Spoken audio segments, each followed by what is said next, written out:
Samantala, nagpresenta na si San Miguel Corporation o SMC President Ramon Ang nagastusan ng problema sa lumalalang pagbaha. Binanggit ito kasama ang ilang miyembro ng Metro Manila Mayors at Metropolitan Manila Development Authority o MMDA. Narito ang aking report.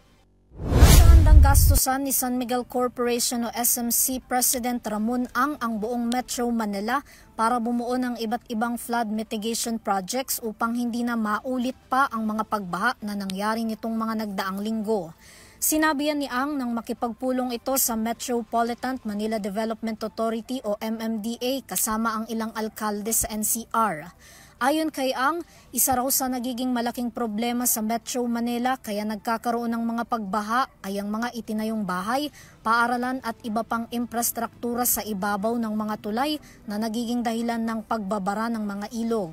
Kaya naman magiging unang hakbang daw ng negosyante para resolbahin ang mga pagbaha ay ang alisin ang mga ito at ilipat sa ibang lugar, magsagawa ng clearing operation, pagdaragdag ng drainage systems at pagtatayo ng waste to energy sa bawat lokal na pamahalaan.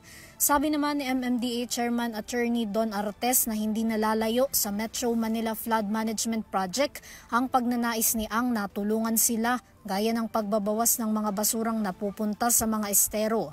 Sa kabilang banda, sinabi ni Artes na bukod sa inisyatibong tulong na inalok ng SMC para tugunan ng pagbaha sa Metro Manila, tuloy-tuloy naman daw ang rehabilitasyon ng Department of Public Works and Highways o DPWH sa 32 pumping station sa buong NCR habang may 4 pang bagong ginagawa.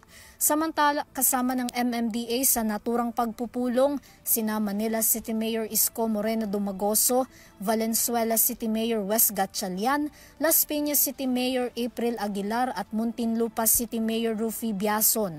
Binigyang diin naman ni Ang na ang voluntaryo niyang pagtulong sa buong Metro Manila ay hindi nangangailangan ng kahit anong gastos mula sa tao at sa gobyerno.